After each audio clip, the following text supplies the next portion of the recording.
Hey, and welcome back to the A24 podcast. We're so excited to share this conversation between the Safdie brothers and Paul Thomas Anderson, three of the greatest filmmakers of their respective generations. Listening to them talk about their craft and share stories is possibly the best and cheapest film education around. We hope you enjoy it. Take your family to see Uncut Gems over the holiday, and we'll see you next year. And now, Josh, Benny, and PTA. You're listening to the A24 podcast. Yes, you're listening. Benny, you got the nice mic. Yeah, I don't know if this is the nice one. Okay. We did this job once where it was like a PSA for turtles. Yeah. and we were shooting with some people, and they were wearing wire mics, radio mics. I was mixing and I was running boom and all that, but I heard the wire mics, and there was a whole side conversation between the two of them about the turtle and the intricate kind of bend and sway of the turtle's neck, and it got very Sexual. Yes. Yeah. And then one of them reminded the other, like, we are wearing microphones. Yes. Yeah. They just look over right at me, just like this, dead stare, like I didn't hear a thing. You know. It's probably better in that scenario to actually confront him, be like, "Yeah, I heard everything you said." No, it went away. It disappeared, and then he brings it up. Did you get anybody knowing in the sort of situations that you had across the street, mixing with real people? How many times a day did somebody know that was Sandler? Weirdly enough, I feel like because what we would do is we would have extras and PAs out in the streets that if they saw someone who did recognize him, they were instructed to go up and be like, "Hey, where's the 6 train?" or something like that, so that you have that in the background. But there's one take. I remember. I think did we show that part to you when you saw it early on, or no? The fight scene between him and Julia after the nightclub. Yes. And there's a guy standing there, literally 6 feet away from them when they're having this epic argument. He is doing his best to be a pedestrian. He's just averting the eyes, but he's in the movie. And he didn't recognize it was Sandler. I wonder. I never paid attention to it, really. People would notice him, and he would just do this thing where he'd be like, "Oh yeah, hey, just give me a second." But as Howard, even though they don't realize that he's still being a nice guy, he'll be like, "Just give me 1 second, I'll get you after this," and then he'll go right into the. Well, what about in your film in Punch Drunk Love when you're in the Hawaii in the parade scene? That's a real parade, I imagine, right? That's a real parade, but he's at least shielded by that phone booth. But we had done other stuff. Were those extras around him? Or those were real people? Oh, man. Real people just standing right next to him. There's a parade going on, and honestly, he just swooped in. But that's not to say that we didn't have our own fair share of that. It was before 9/11, so we were running through an airport. I mean, we were running through, through an airport. And we were going so fast, there's just one moment where somebody called out, "It's Ben Stiller!" It's the beauty of Jewish comedian. It's the funny guy from TV. That's crazy because the movie came out after 9/11, but you shot it before, obviously. Yeah. So we were running through metal detectors and airport security and stuff. No one was saying boo. That was, a different time. You just brought the camera in and you were... It doesn't look like that at all. Well, that's what's amazing. No, we cut that shit out because it didn't look like... But you know what I mean? It doesn't have the feeling but it seems like you had total control over everything. Right. I mean, sometimes you can, like, that parade scene that you're talking about, that's like, talking of Sandler, like, this chaos is going on. He's getting the take. He's pretty good, but he's got to go to, like, 10. Mm-hmm. Yeah. And the take that's in the film was they were having all these sweet things kind of go by on the parade, like sweet, like kindergarten hula classes and shit like that. And it was like, okay, and he's not there. So the take that's in the film where he goes absolutely ballistic, this tribal kind of drum thing comes through, and you feel that get in.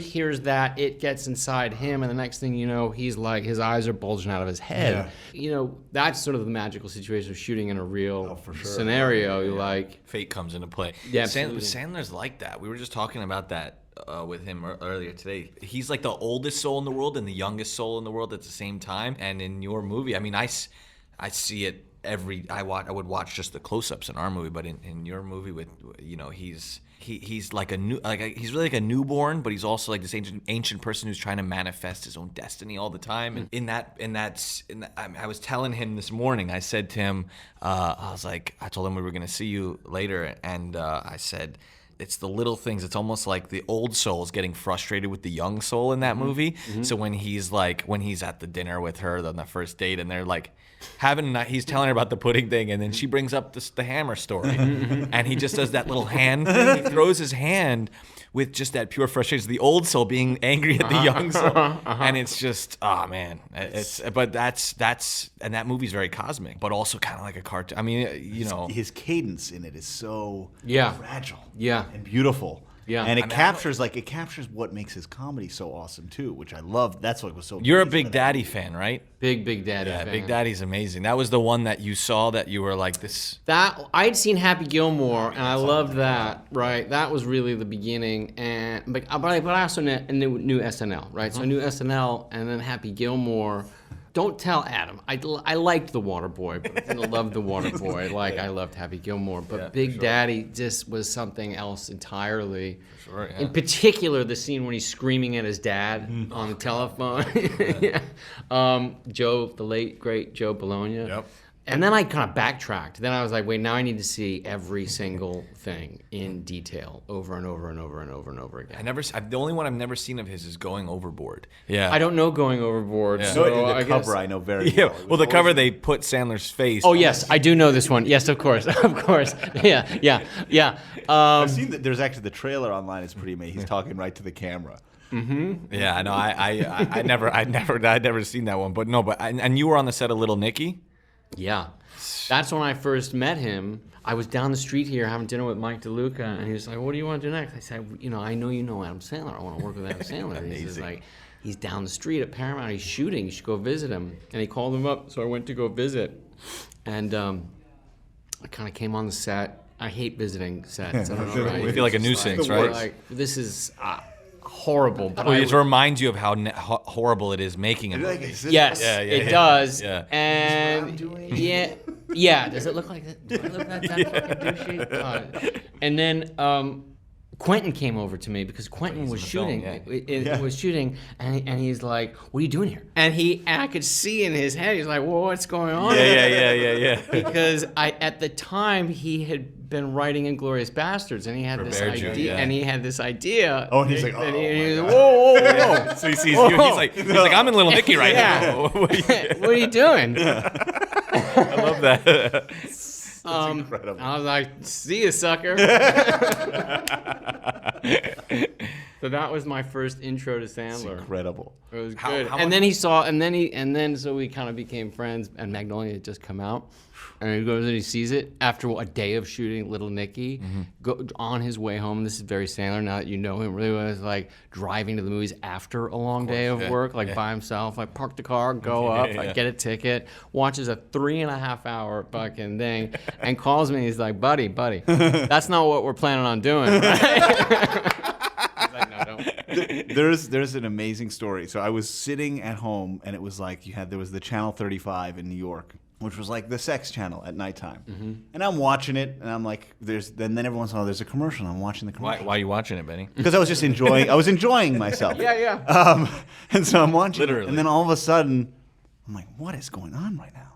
I see Tom Cruise doing an ad for this sex thing, and I'm like, what the I was literally, my head exploded, because this is like late night, New York, nobody is there, and I ran over to Josh, I'm like, Josh, you have no idea. And I was trying to tell him, and he's like, you are out of your mind. There's no way. And this is like months before anything was even out there. Cool. That was cool. And Mark. then I remember, But I clocked. That was your idea? Yeah. I clocked the number, and I remembered the number. I'm like, all right. And then I was like, when we got to a movie theater, I went to the payphone because I wasn't going to call from the home.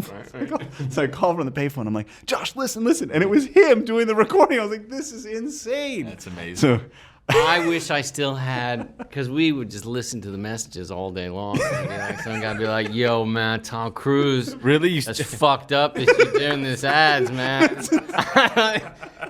You were cool before. You met Tom on the set of Eyes Wide Shut? Yeah. Yeah. oh, man. That's better than Little Nicky, a little bit. I went and met him and then met Kubrick and Nicole Kidman, and I'll take that one with me. Yeah. There's a story that I read somewhere that after a couple of takes, you said something to Kubrick, and then something like you only need to do 3 or something like that, or no, we talked about the size of his crew because Okay. he had like 6 people. Amazing.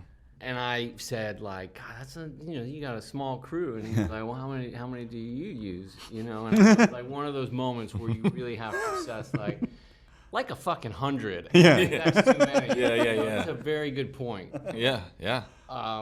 How many were on Phantom Thread? That seemed like you pared it down a little. That was small. Thank God, because we were in such a small space. Yeah, the location really, that's what, shooting on location helps it a lot. It does. Yeah. I mean, it must be the same for you. Yeah. Right? This was a big one for us. This was a big crew for us. What's big? 40.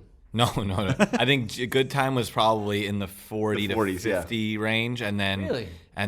but we're shooting a lot of stuff, with very splintered crew. Yeah, at it's times. a matter of like where the main crew. Gems was is. major. Yeah. Gems Yeah, was like a major. So we had like crew requirements, minimum crew Well, there was- requirements, and things like that. Yeah, there were probably like close to 100 at times. yeah. It's crazy. I mean, sometimes you just feel like you're trying to outrun where the base camp is. Yeah, Yes. You all stay here. We'll be right back. You know that story about They All Laughed, the Bogdanovich story, where he told the call time and the thing, it was like Midtown, something like that. And then he took Gazzara and Audrey Hepburn down to the South Street Seaport in a cab.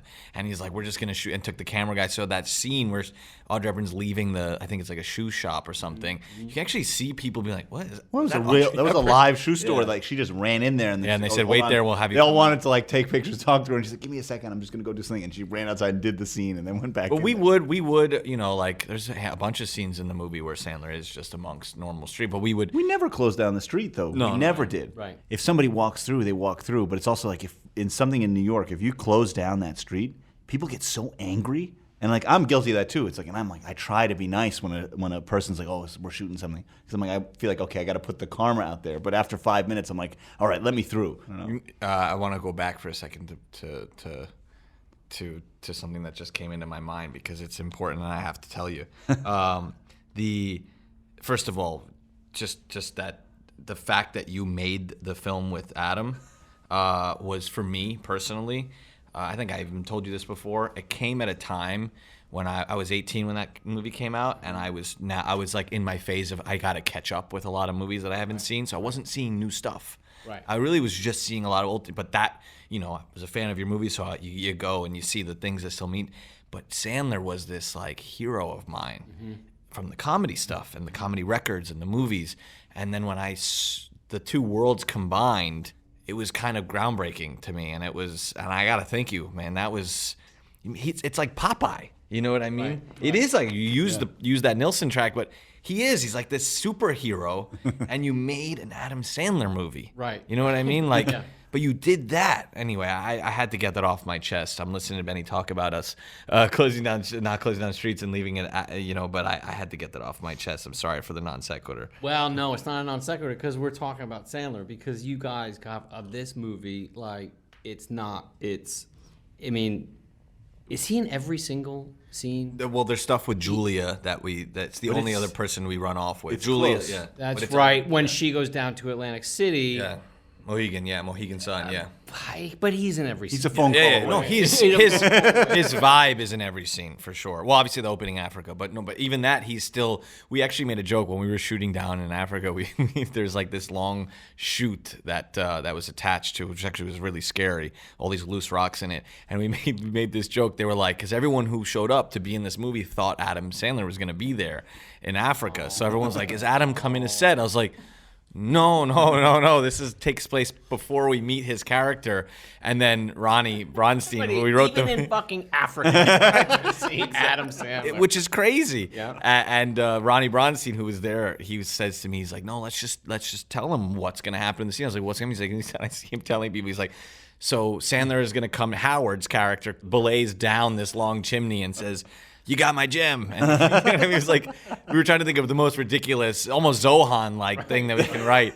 And they were just like, oh yeah, they could imagine that. You know what I mean? That wouldn't be weird could for Adam say- the Sandler thing to is, be you could belaying say- down like a jeweler from In a 47th weird way, Street. you could say anything with him, and you can imagine it. That's what makes him incredible. Is that you could imagine him in any situation, and you Yeah. totally buy that he would be there, caring about it. It's insane. Yeah. They call it star power. There was It's true. There was an amazing. It's a real thing. It is. It's a real thing. He showed up. Genuine He, thing. he showed up on the set one day, and I was like, "Wow, Sandler, you look really good." He goes, "Hey, that's why some of us are movie stars." I was like, You also do this thing where he had these grapes, right? They were deli grapes. You know what I mean? They're grapes you get at the deli, but they got in his hand. Oh, they were like, you know, in the plastic bowl. You walk around, they'd be cold from sitting in a fridge, and he would offer people grapes. And everyone's like, wow, I get to have an Adam Sandler grape. And you take them, and you're like, wow, these are really good grapes. Movie star grapes. You know, like they only a couple guys get these grapes. That's what he said. But you know, if you were telling me this story and it was Brad Pitt, I'd be like, yeah, that makes sense.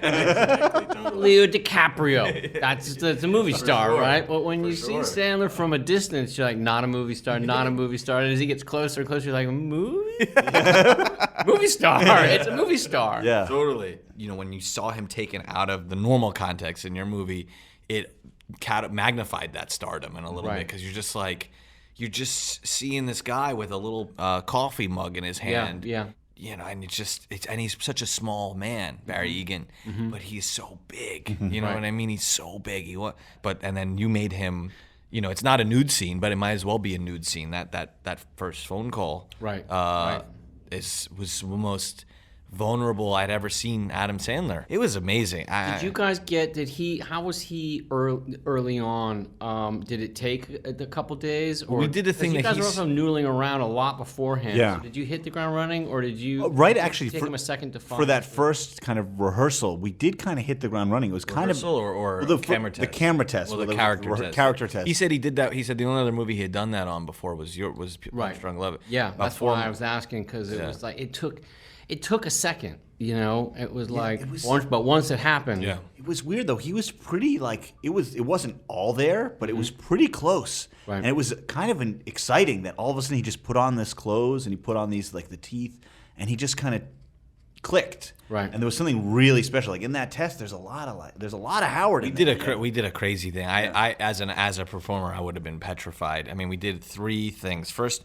we presented the whole thing, which is what it actually was. The function of it was a screen test for Julia Fox. Right. But we told him that. But the reality was, we're also thinking, It was the first time he was Howard. This is what is Howard going to be like? We wrote him pretty specifically on the page, but how is Sandler going to breathe him? Howard was so much fun to write. Right. I actually had to write some voicemails for him to leave as in character for this pop-up A24 is doing. And I had so much fun just writing them. We were in Boston, and Sandler was in front of me, and I just said, I still got it. I just write this guy's voice so easily. The thing with Sandler is he has this vulnerability and this rage at the same time, obviously. Yeah. You know, and he was able to kind of flip it on and off, and it was funny. It was also like he was giving us the humor that we wanted to. So then, we left there and we went to a karaoke spot. We rented a karaoke room. We did a wardrobe change. We did a wardrobe change, and then the scenario was that Howard shows up late because he couldn't get out of something with his family, and Julia's already there with these other jewelers, and they're performing. And actually, the jeweler told Liam Payne from One Direction, was like, hey, Adam Sandler's gonna be here, you should come through. And they end up singing the Bee Gees, How Deep Is Your Love together. And I'm sitting there, I mean, Saturday Night Fever is one of my favorite movies of all time, and I'm sitting there watching one of my heroes, Adam Sandler. I don't know the music of One Direction, but I you know, the guy's a professional singer, and they're both singing. And he went to see Adam Sandler, and Adam just shows up as Howard. He doesn't break. He's just like, all right, yeah. He's acting like he's a peer of this other jeweler. That's great. Just totally no facade. But the scary thing that we did with him was the next day we had Julia come back because it went so well, and we had this viewing room at a sports bar, and we filled it with these degenerate gamblers, some real life bookies who we were actually trying to convince to be in the movie still. And the game was on. There was a Celtics game on. That was the only script. Right. You have your bet, and this is it. And all these people show up to meet Adam Sandler, but here he shows up as Howard. Right. And he's trying to give them enough Sandler so that they're like okay with it, but he's really just trying to open up their personality so he can feast on them in a weird way. Well, the thing that's crazy, we had 2 cameras filming it just to kind of, maybe we would edit together. We never tried. We never, because it was impossible. But that was in a weird way, and now I'm realizing it was like a kind of a test for how we were going to just film the scenes in the movie, which is he's, in a way, not going to be able to understand what we're shooting. We're going to be shooting something. Right. And so he's just got to be Howard all the time for it to really work. Right. And, yeah, he just, in that night, he was just he was just seeing it with that leather coat. And he had like gel in his hair. Had a moment on set too where the script ended with him. It's in the movie where he asks Kevin Garnett, does your coach know you're here? And he goes, no. And then Damani says a crazy ass Jew. On set, in the moment, we were all in the back room, and he was kind of coming in and out with the earrings. And we just didn't want it to stop because he was just come and look at us like a dog. Like, what do you want me to do now? Right. And we would be like, Jeremy Lin. And he would come and be like, what do you think about this Jeremy Lin kid? And then Kevin would come back out and he'd be like, all right, what's next? Woodson. We'd be like, ask him about the herb in the league. And he's like, what's up with the herb in the league? A lot of guys are smoking now. What do you think about that? Good or bad? And it became this like constant in and out. It was unbelievable because you got to see the comedian and the firing. Right. I'm wondering, did you do were there any moments in your film where you just kind of let him go? Bits here and there, but Supermarket maybe? Maybe a little bit, but they were smaller bursts. There was less pressure like the situations you guys had. It's a different character too. It's not like someone who's going to be able to snap talk like Howard, So we'd have glimpses of it, and it would be exciting. But that's the power of Adams, that he's Barry still. Right? Yeah. But how do you find that line then? Because I would assume that people see this film and think that there's absolutely no script, that everybody is making up every single word that they say, and that balance between doing a test where you're like, we didn't even bother to cut it together. Because I know that feeling. Sometimes when you're in the middle of it, you're like, this is so far out in improv land that it's kind of wonderful, but it's useless. Yes, for sure. And it's a good means, not an end. Improv, often. Right. And it's a tool to cover up the tracks in a way. So somebody can kind of add in a little bit here and there over the general rhythm and the actual lines, and then it just disappears. When we're writing with Ronnie, who you met, the script is so scary to me, the page, because it's so dead. It's just a piece of paper. So, and we spend 10 years writing this thing, so you just keep revisiting it and hearing it out loud. And then once we started, we probably read it out loud with Sandler, 4 or 5 times as a group. And each time we would be doing, I would have the final draft document open and changing it as I'm hearing him say his instincts. Right. So you're just, it's constant. It was a constant evolve. The goal was to make it seem like it was unspooling in front of you, that there's no script at all, because that adds also to the tension. That adds to the fact, the plausibility. Like, no, this is actually happening in front of me, and I can't believe it. And then then you add that with actors allowing to cut each other off at any moment. Like, there's that freedom. Like, I'm going to stop you and say my line now. Stop, and then but that doesn't happen at the same point on each other's takes, and we have a shot reverse shot with no actual cross coverage. And then again, you're thinking, wait a second, that shouldn't have been possible to have an A-B on that, because it just happened. So you think then everything is real, and then you think there's no way that they just kind of... So you always one camera, or are you... We had multiple cameras, but never for the edit. Never helping the edit. Never helping the edit. Yeah. Right. Well, and and is that have to do with His Royal Highness, the greatest cinematographer? It actually... Darius, it did. We should talk in depth about. Yeah. Yes. I know we all love him and have worked with him. I love He what refused. you guys did together. That was the greatest. But when I heard that he was doing this with you, I hope Darius hears this. We'll say some nice things about him. But I was nervous because Darius is such a master, and the work that he has done, most previous, looks like it took 3 months to paint every single shot, right? 12 setup a day guy type thing. Right. But in working with him, and now hearing that your experience was good with him, there's like some things that's so brilliant about him. It's like he adapted, and he's like, for sure. And I said, my compliment to him is, it looks like there's not a one fucking light on. I didn't know it's insane. And that's He lit the hell out of the movie. Oh my God! Absolutely. Well, I remember I was looking at just a video because I had to take a video of how he got it. When Julia opens the door, the amount he had this lights popping through this one point and reflecting back and forth on various muslin cloths back and forth and onto her, and then negative, so, and it all to just kind of land at the perfect. Yeah. Because he looks at it like real things. He's like, I call him a necromancer in the same way, because he literally talks about like it's alive, and he has to bring it back. You know, Did he shoot that test that you guys did? He didn't actually. He was working on. I forgot what he was working on. He was working on the TV show that he did out here, so he couldn't. But we did do a music video for Jay-Z with him, and that was the most chaotic shoot I've ever been a part of in my life. And I was up in the helicopter operating the camera up there because he wouldn't do the helicopter stuff because of a accident he had for maybe The Interpreter, I think. I don't remember which film. So we tried that out, and he was this poetic Zen center. And I'm not kidding. It was such a hectic shoot. It was such a hectic shoot in 2 days, and it was tough nights, cold. Everyone's pretending to be summer. If we could do that together, we'll be fine in an actual structured production. Right. But he said very early, he's like, I want to make your movie. I don't want you to make my movie. Yeah, I mean, he's for somebody of that caliber, I think the expectation would be like, you're fucking lucky to have me. Yeah. No, he's But very he's as you- very much the opposite. And I remember he told me he wrote in a notebook before he came to work with you guys, he said, this is not my movie. It's so Darius, like me taking Well, he's so like generous. He's ageless in the sense that he's like, he feels like a cousin of mine, an 8-year-old cousin of mine when I was 8. You know what I mean? That and he had so much energy on set. It was incredible. And he has this. He said, "You frame the film, Josh. You frame it." I drew all the storyboards. We talked a lot about it. So he's like, "You're gonna frame the film. I can only just give you my opinion."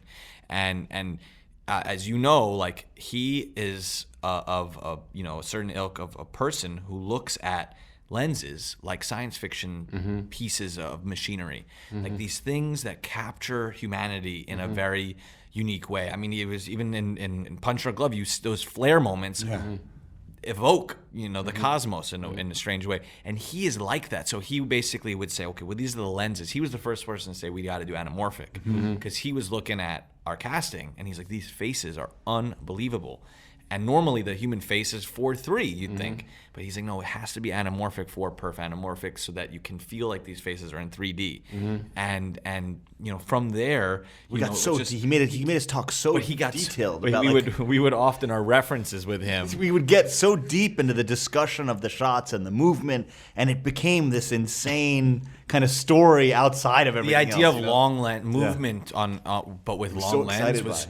At first, no. At First, he was like, "This isn't okay. We can't." He was. Why would you move the camera on a long lens? Like, what's the effect? At a 400 or 425. What? And often Sandler would hear us like being like, I think we should go with the 150 macro here. He's like, let's try this. Let's put the 75 on. I was like, I think the 150. And then put the 75 on. We're looking at it. Like, oh, yeah, it's nice. It's nice. And he goes, okay, fine, let's put the 150 on. And then he looks and he goes, you were right. It's the 150. And he started to see the movie through our lens, which was very cool. And he started to, I remember one point. He did it. He found this. There's this movie, The Moment of Truth. You ever see this movie, the Francesco Rossi movie? It's about a bullfighter.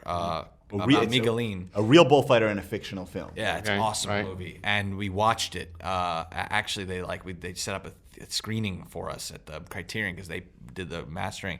We watched it together, and he did research, and he found out that they use this 360 C lens, 360 millimeter C lens, and he searched and he searched and he found it, and it showed up in this red box. That's insane. And it was like when he brought it to us, it was like finding an alien carcass. He's like, I got it, and then we would put it every once in a while. He would be like, should we try the 360? And 360 is a long lens, you know what I mean? And it's prime, so you can't. You're stuck. And so he got to be very on pace with it, even though our main reference with the whole movie was this architect named Michael Graves, who literally Darius to this day texts me. He's like, please, I never want to hear the name Michael Graves ever again.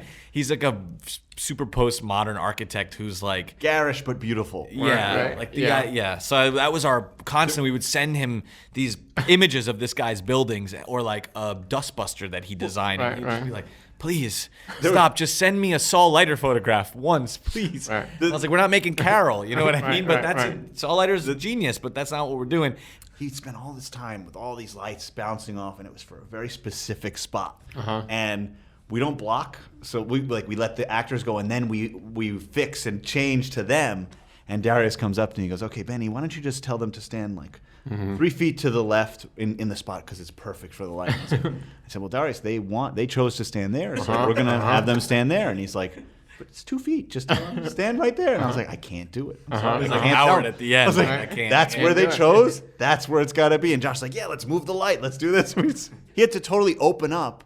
And like he's like 360 lighting. I've never done that before. Just have the camera be able to shoot anywhere. You know, it's such a measure of him as unbelievable. an artist and a man, because I think that there are, I don't want to name any names, but let's just say like the pros, like maybe like a Gordon Willis type, or somebody would have said, then we're not fucking shooting. Yes. And if they move, you know what I mean? You're not like. No, I was a little. I mean, the reason why that thought never even entered my head was because of the actual interpersonal relationship with him. Totally. And Yeah. he's like, it's amazing. He was sending me stills from pictures from your short together. He's like, look at VistaVision. Look at it. And he's still, after all these years, he's so still excited. He's so excited. Yeah. You know what I mean? But genuinely excited.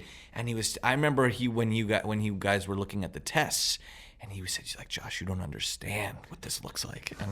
And I love that. And then he would tell Benny, when we were coloring, that's when a lot of the battles happened. Coloring is when it got heated, actually. You were actually doing color while we were. Mercifully, he was in New York. Yes. And it was like a little bit like, sorry, Darce, the bad connection.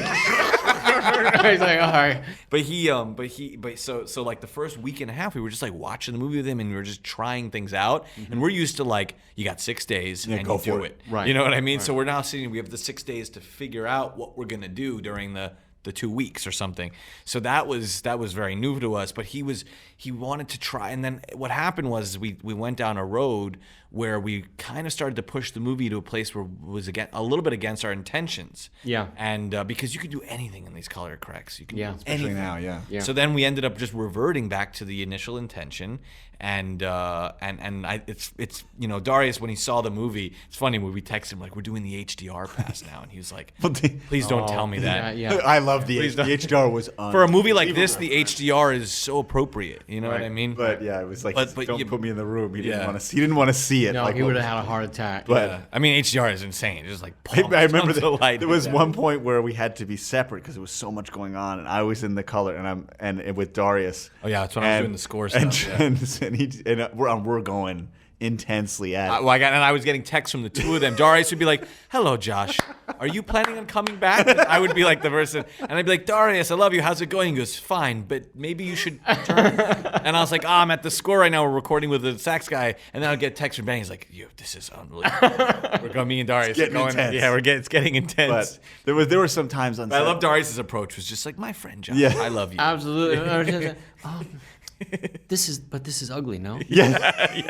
You're like, no, this is good. I think it's good. I think but it's disgusting. No? the way he phrases the extremes. Exactly. But he would be so. What's incredible about on this movie in particular with Darius was he and I had the direct line of communication between me, him, and the operator. That's it.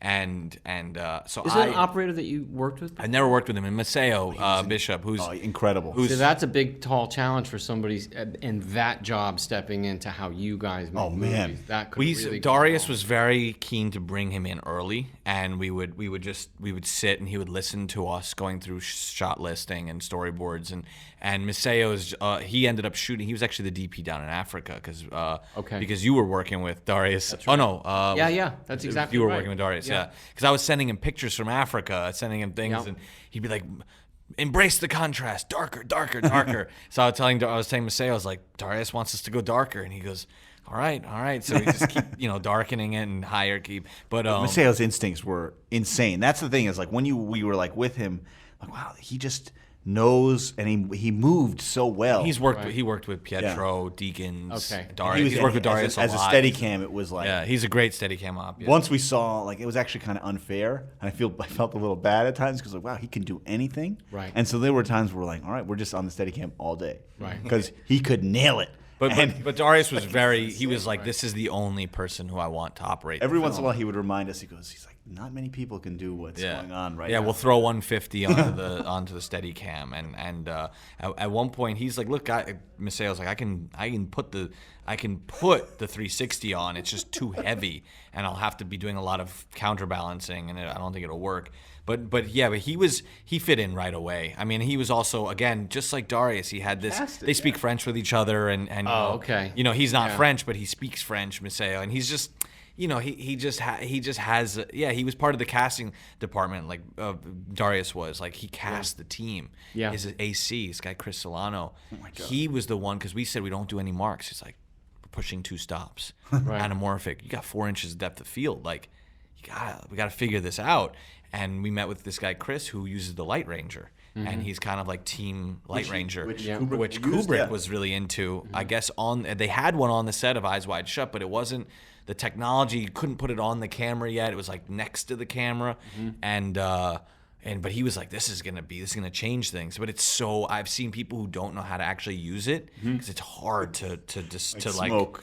Yeah, it's hard to actually understand it.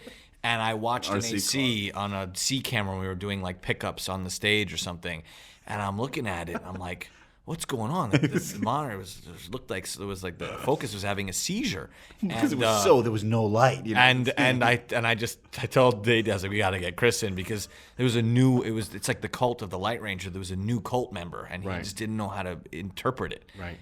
But it was amazing. We never had to worry about focus. We did never. We were doing really crazy. Like Howard never stands still. Right. And you're in low light scenarios, and the camera's moving, and then schedule wise, we like had to figure out a way to get all of our shots in, and so we would do stuff where it's like, okay, we'll sneak in our insert after the close up, and we'll just kind of stay rolling and regroup. Right. And we were doing some things where we were on a close up of Sandler. It's like, all right, let's quick stay rolling. We need to get a close up of the opal, and it's on a 150 macro, so it goes to the close up. We didn't even tell Chris. And he just rolls, and now he's getting like a pristine museum quality close up of a gem, and it just didn't. I have a weird question: is Punch Drunk Love the first time people saw him anamorphic? Oh, so, no? I think it is. Unless those are been. I think so. Airheads might have been, actually. Maybe like Airheads could be a Super 35 situation. Yeah. I just brought that up with him earlier. Oh, Airheads. Yeah. He's so cool in it. Yeah.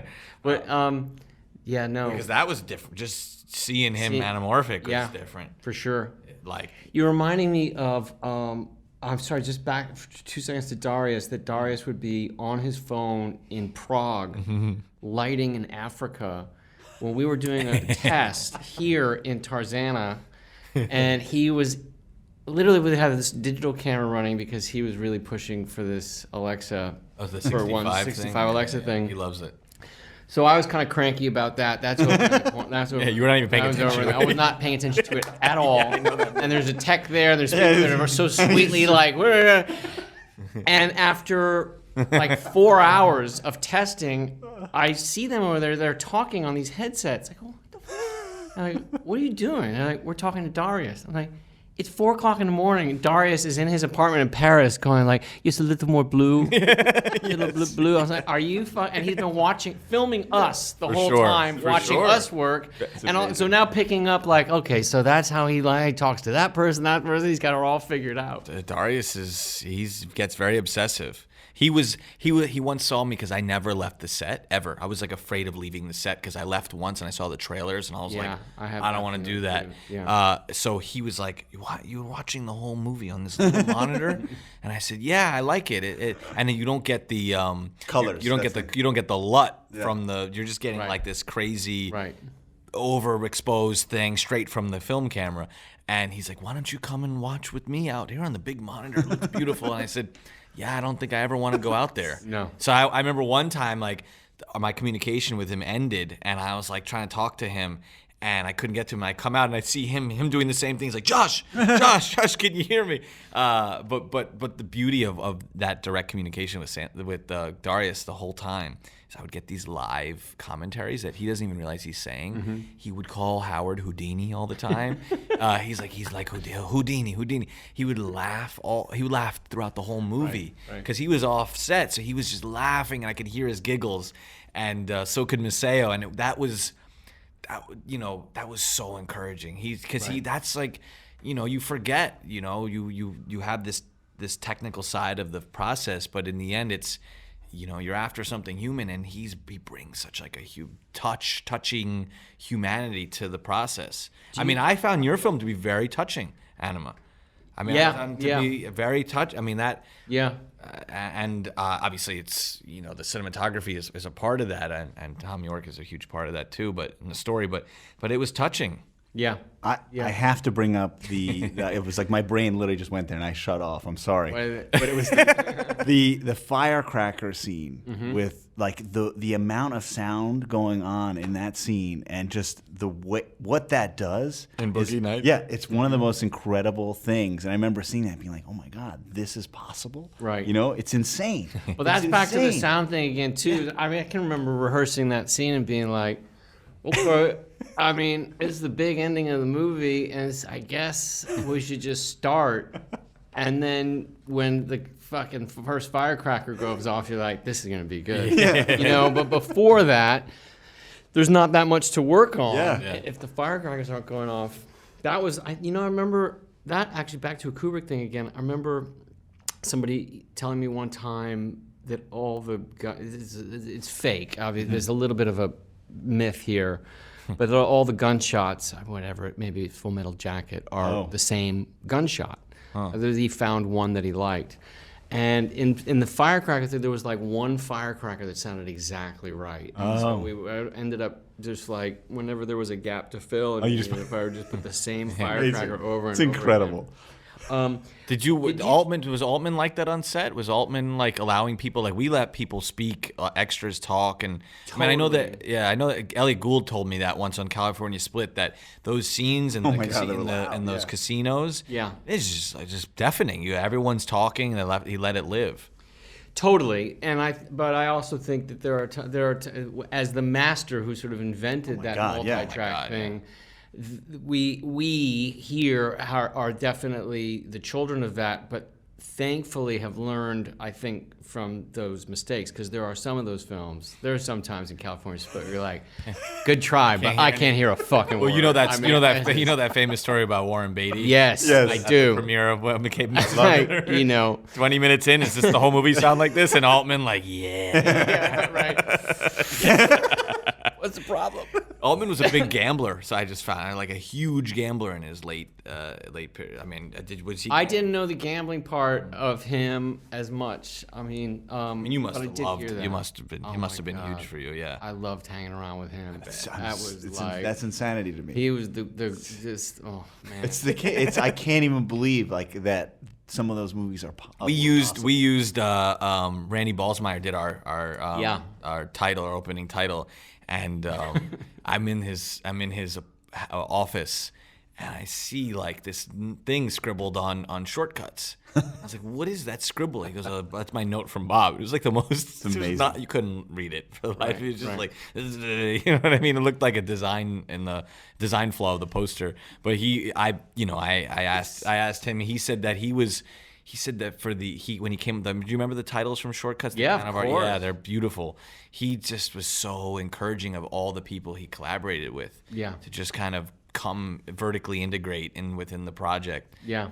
Well, there was something. There's something in what is it? It was the it's like what it was in one of those. I'm blanking. I'm sorry. I can't remember the movie it is, but there was something that he did. Oh no! So it was the fact that how many tracks were on Shortcuts that he had.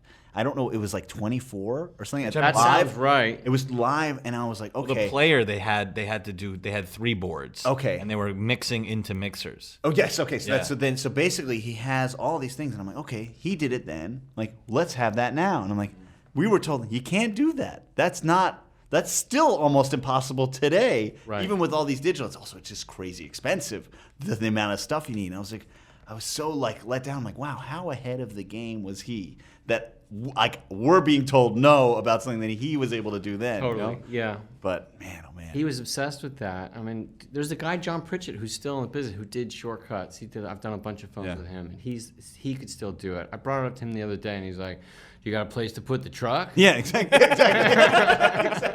Like, Like, Can you put that truck on a cart or in a but bag? that he was a perfect example of like, yeah, okay, he had a fucking truck Yeah. for sound, but at least the set that I was on, it felt like 10 people. So maybe there were 40 people. Yeah. But it never felt that way.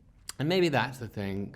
It kind of it's whatever. You could have 100 people, but if the vibe is good, it can feel like a small. I felt our even though our set was big, it felt small and intimate. I felt like a lot of the crew members, at the end they were coming up to us saying that felt like the first one again. You know what I mean? Felt like their first film, and these are people who've worked. Charlie, our key grip, I'd be like mention Griffin Dunn. He's like, oh, I almost killed Griffin Dunn once. I was like, what? He said, yeah, on After Hours, I rigged the camera that falls down, and like it just didn't stop. And it just miraculously stopped inches from his face. And you remember that shot when the keys get through. And Charlie grabbed it at the last second. Yeah, and burned his hand. Yeah, it was a pulley system. Right. But like you're sitting around, you're looking at one of your collaborators, like, you worked on After Hours? He's like, yeah. And then he also worked on Do the Right Thing. He's just like, wow, we were really like humbled by these titans. New York crews they're jaded, right? They're rough. They're probably For sure. And now there's so much TV being shot in New York now that like they don't on the certain budget level they don't get to do these movies anymore. Right. We drove by the Holland Tunnel, and Not the Holland Tunnel, it was the Midtown. The Midtown Tunnel. Tunnel. Yeah. And so Andy Day, the gaffer, has just kind of mentioned something in passing, and we heard that. We're like, oh, you worked on Daylight? And he's like, you guys want to talk to me about Daylight? We're like, we love Daylight. And then we were like, what's Sly Stallone like? that's all we wanted. It's like at that point, he was so lean that he got cold so quickly. So they had these blankets He always. was like rushed out like a piece of veal. Yeah. He called him, he was like a veal. And I was like, oh man, Sly Stallone's a movie star. That's, Yes. That's a movie star. Yeah, for sure. No, I remember, I remember, hearing for the first time about the first version of Rocky, his concept of Rocky was that he was an actor, a struggling actor, and trying to make it. People were like, no one wants to watch an actor. So then he shifted it to become about a boxer. Really? Yeah, and because that's, about punching up and trying to make it. And with this movie, the gambler side of it, and this guy who sees this values in these uncut gems and everything, it's filmmaking for me. It really is. It's just like here's this thing that I see so much value in that on first glance some people will be like, I don't see the value in that. It's like, no, you have to get into it. You got to get into it. And Phantom Thread, I totally see. I see. Yeah, completely. I see why you were attracted to that, and as a filmmaker, someone actually told me they saw a weird parallel between Phantom Thread and Gems. The idea that this guy There was a whole post of like all these pictures and stills. Really? Awesome. because it was like this guy who's always on So and you can has only to be so be lucky. literally That's interesting. sick to stop. Right. I told you this. I said I saw that movie with my lady, and she was just like, The thing it was just like, how it was did- awkward. he felt. I think it's awkward for a lot of people who work. Particularly a filmmaker. Like, Yeah, it's like, oh, sorry. no, that's not you at all. The thing is, he was so alive, Daniel Day. It was like, I couldn't believe it because he's been in so many movies, and you've worked with him before, but it's like, again, he was so fresh, Yeah. and so new, and I was like, I've never seen him do this before, ever. Yeah. And I loved it. I think that the similar would be like that between filmmaking and that film is like I could see myself as Howard, particularly as a kid when you're just you are trying to marshal as many people as you can towards this thing, this cockamamie thing, and even some friend, and you start to lose people because it gets more and more complicated and more scatterbrained and everything else. If it's just fucking around in the living room, I'll do that with you. You know what I mean? And then you start to see it peel off. You're like, no, we're getting up at 5. Why are we getting up at 5? Like, because the light is perfect then. It's like, no, I'm out. You lose that friend, you lose that friend. But that Howard thing of like, no, let me just chase this. If you can fucking stick with me, I swear to God, we'll get something great. It's also super high risk, high reward. Yeah. You know what I mean? Like you're literally going way out of pocket. Obviously early on, and then as the movies get bigger, it becomes like even more high risk, high reward. But when it works artistically, I mean, I can for this one, I feel like I'll be able to watch this one for a very long time. Do you have you having the blue? You don't seem like you guys are having the blue. Oh no, yeah, I'm gonna crash. I was talking to Ronnie about this the other day. I said, There's a it's gonna date happen. that's coming, yeah. And because I'm a high low guy, I crash and I get on this. Right now I'm just delirious. Yeah. Right now I'm just kind of waking up, doing what I need to do. And walking in and saying, okay, how long are we in this place for? How long in that? Yeah. And it's not a healthy way to live. This is the end of 10 years. Every project we made in the past 10 years had been in service of making this one. Right. So at some point, I mean, I've already have a couple of worlds that I'm starting to deposit feelings and worlds into. That's the goal, is you just gotta find a new world to just dump yourself into and just forget about this. But it's gonna be really tough, because this was a big one for Well, the thing that's weird is after every other movie before this, it was like, if that didn't work, over, not making movies anymore. Right. So this is a little bit different. It's like, oh, I have a sense that we're gonna do something. I don't know what it is, but we're gonna do something, and I know that. So that's a different weird feeling. But yeah, the other movies, if they failed, we were like not gonna be doing it anymore. We'd have to figure something out. You get the blues when you finish. Big time. Big time. At what point when you? It's usually around now. I mean, or when you're starting to stop talk about it a little bit. No, well, the blue. I mean, they come in different waves. Like, I've always found this weird kind of extra turbo boost. You've finished shooting something, suddenly you're still sort of in it. You have this energy. You haven't come off that enthusiasm. I found myself writing feverishly for like the week after shooting, where you should sort of collapse, and then this sort of collapse happens, and then there's a kind of panic in the editing room, what the fuck? But then there's that. Why? Because you do assemblies? Do you do assemblies? Yeah, you're putting it together, and but there's also that excitement, and so that kind of. But that, I suppose, like the melancholy happens as you first show it. It's not yours anymore. It's not yours anymore. It's never going to be as good as it was. The joy of being around people every day. It's all just sort of like diminishing returns. Somebody saying they love it feels good, but it's kind of empty. Somebody saying they hate it doesn't really get you. Well, there's nothing. Why is that one the one I want to listen to? I mean, why do you think that? You feel less alone when people are like interested in the same things that actually interested you. You feel less alone, which is a huge part of it. But you're right. It's the good is like, all right, and the bad is just like, you're a fucking asshole. You know what I mean? Like, go to your rock. I'll be over here. The only thing I could kind of liken it to is like when you're sick, you don't ever know when you're gonna feel. When am I gonna get better? Yeah, exactly. Yeah. Am I gonna get better? Is that gonna happen? Like, is this gonna happen again? Like, and it's weird to remember. Like, wow, now this is gonna be the anomaly. That's exactly right. Yeah. Is it? Do I feel this is it? Is what I feel like from now on in my life? It's weird. It's scary. I remember when we were. But I'll wait. You know what? There's one thing though and this actually goes back to Sandler. I remember though that when you do get back into this feeling of writing, I remember seeing Sandler at one point after Punch Out Glove and starting to write again, and he said, "Isn't that the best?" I say, yeah, and he says like that everything is interesting because you are suddenly like open again. You're sort of like you're looking. You're like your heart's open. Everything's a possibility.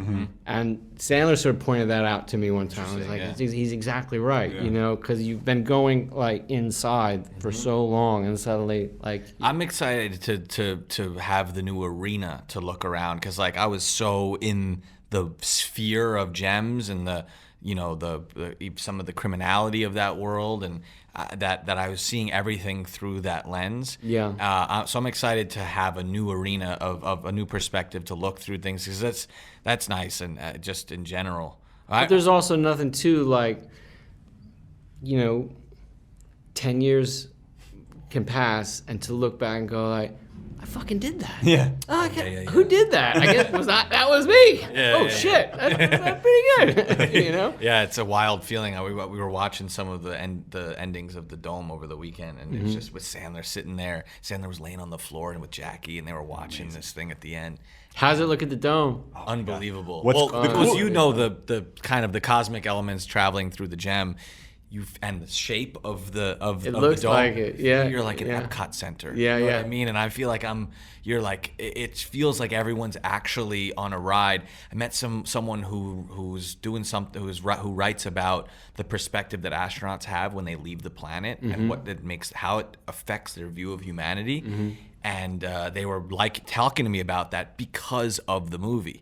So seeing that, and I think he saw it on a big screen like that. I think it's evocative, the size of that screen. I mean, the curve is so futuristic, but like so not, of the past. Yeah. For me, it actually was. There was we did with Skip. We panned all the dialogue. So on that screen in particular, it's so wide that it literally is like it's like an expanse. Do you remember the thing we went to in Moscow? Oh my God, that thing was unbelievable. Benny and I got paid by the U.S. government to just kind of go and teach some film in Moscow, but we were totally spied on the entire time. We were young. No, literally. Okay, let me paint the scenario. Now that I thought back, I'm like, oh my God, what did we go through? We arrive at the airport. Josh gets sick violently. The only person on the airplane who gets sick is this guy. So he's held back at the bathroom. I'm waiting with him at the bathroom. By the time we get to customs, it's shut down. There's no customs open, and we're the only people on the other side of the airport. I'm like, oh, this is weird. Finally, we get through, and some strange guy hooks us up with this cab person who drives us to our hotel, and we get to the hotel. Speaks no English. No only English. Russian, So Josh is passed out. He's so sick. And I'm like, I can't go to sleep because I don't know where this car is going to turn. Because it's scary. Moscow's tough. Yeah. And then we get to the lobby of the Metropole Hotel, which is like got Lenin's quote on the side. And this woman who from the government, so we were told, hands us our per diem in Cash. cold hard cash, just an envelope. It's like, sorry, we're going to be closed, so don't worry about it. And then she walks away. And you can only use the Wi-Fi in the lobby. Yeah. That was the Wi-Fi was only available in the lobby. And the lobby, as I was trying to write an email, woman after woman was coming up to me like, wow, that's a very nice shirt you're wearing. And I'm thinking like, do I look good right now? I was like checking myself out in the mirror. I was like, I had a good shower this morning or something. What's up with the way I look? And then eventually this woman sits down and talks to me. She's like, let's go see your room. And I was like, oh, you're a prostitute. and we were offended by that guy who said he was Lebanese. But he didn't quite look Lebanese. He had a big fur collar. He's like, let's go check out Lenin's tomb. And we cut the line. He asked us so many weird questions while we were in the Lenin's tomb. But I bring it up because we went to this kind of dilapidated amusement park where they had a Cinerama dome, right? Where it was 8 16mm projectors. So cool, and it was in like it was the same shape as the dome, right? Except probably 1/100th the size. But it was so cool, and it was amazing. Right? They clicked on and you saw the overlap of the projectors. It was awesome. But it was very futuristic in the past sense. Like this is, in the future, you're going to be immersed in film, and you're not going to have to look around, and you'll just be in it. And that's kind of like what the dome is a little bit. But again, that's another instance where the past is like ahead of where we are now in some weird way. Right, right.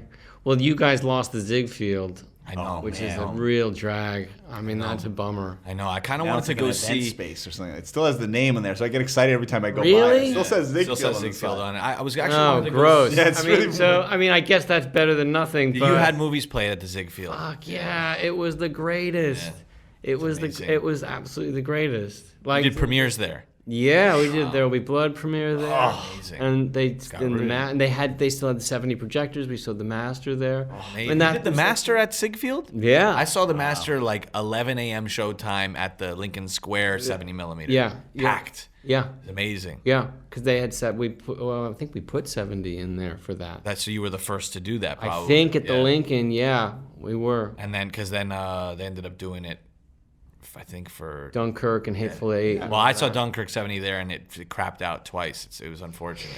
Yeah. Well, there's that. Did you guys make film prints of this? There's going to be one 35mm print. Okay. We'll talk to Scott. Okay. Because I want one for my fucking library. Wow. Amazing. Do you have 35mm? I do. Yeah. Oh, amazing. And what I usually do is when I know they're going to make, I'll talk to Photocam. You make it a Photocam? We're actually not doing it in inner negative. It's bypassing. It's the Cinnovator thing. Which is you bypass the negative and you just make one print. But A24 from the digital negative. Yeah. from the digital negative, correct? But that's fine. Yeah, no, but they must have done it at Photochem, no? They didn't. They did it in the company in London. Maybe they did. I don't know. Maybe they changed Usually, it. it's the London company has. Apparently, they have like an old like stock that's. I don't know. There's something. No. Great. They're doing the premiere. I know, stock but the London. There's a place in London that has it. There's like 6 places. Cinelab, that have maybe? it. Cinelab? Yeah, okay. We'll get you a print. Yes. Yeah. That's Love for you to have a print. Yeah. Yeah. It's gonna be cool on film. I like the thing you talk about. Do we need to wrap it up? Like, 2 more minutes. Okay. When I asked you about the fish, and you're like, "Yeah, I just made that shit up." And it's one of those great things, like when you follow your instinct with something, and it just makes sense, even if it doesn't make sense. And to an audience, I'm sure, like it was to me, it was like, "Oh, you learn something new every day." They ship that shit in fish because you just feel it, and then. Against all better judgments, if you look it up on the fucking internet, you're like, they would never do that. You're like, I'm doing it because it just seems right. It was so weird. I just got a text from somebody that said, "Oh, that reminds me of my cousin who had shipped diamonds in oranges." And they just like shipped them in these fruits. I was like, but nobody believed him. Right. But that's how he did it. I think that thing maybe came from reading this book about the reptile trade and how they would the cocaine they would smuggle, they would actually put like deep water fish in liquid cocaine so they don't need oxygen and to get this liquid, dump the fish out, or they would Fish and Wildlife, they look in and they're like, oh, it's just fish. And then they throw the fish away and they evaporate. So I think that's maybe our dad was a fishmonger for about 6 years. So also just makes sense. He was getting these fish. Sense. Yeah, it just makes sense. I mean, it's just visually so awesome. It's so good. Yeah. You have to do more PR? Yes, it goes on for another. We get to go home on the 21st. I'm coming to town day after Christmas. Thanks for listening. The A24 podcast is produced by us, A24. Special thanks to our editor, Tom Wyatt, and Robot Repair, who composed our theme.